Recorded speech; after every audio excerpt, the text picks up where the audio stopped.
வணக்கம்ப்பா.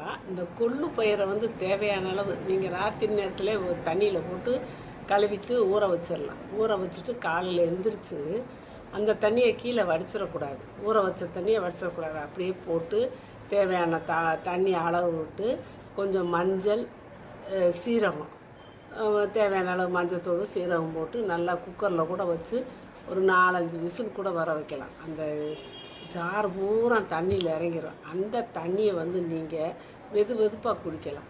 அப்படி குடித்து வரும்போது உடல் எடை டெய்லியும் கூட குடிக்கலாம். உடல் எடை குறையும், முட்டி வெளி சரியாகும், கெட்ட கொழுப்பு குறையும். சுகர் உள்ளவங்கெல்லாம் டெய்லி குடித்தா அவங்களுக்கு உடம்பு நல்லா பலமாக இருக்கும், சுகரும் கண்ட்ரோலில் இருக்கும். அப்புறம் மலச்சிக்கல் சரியாகும். சிறுநீர பாதையில் தொற்று இருந்துக்கிட்டு அடிக்கடி நீர்க்கடுப்பு வருது இல்லையா, அவங்களுக்கும் அந்த பிரச்சனை வராது. இத்தனை இது இருக்கிற அந்த கொள்ளு பயிரை நீங்கள் அடிக்கடி எல்லாருமே குடிக்கலாம். நோய் உள்ளவங்க தான் குடிக்கணும்ல, எல்லாருமே குடிக்கலாம். குழந்தை குட்டி எல்லாத்துக்குமே நீங்கள் தரலாம்.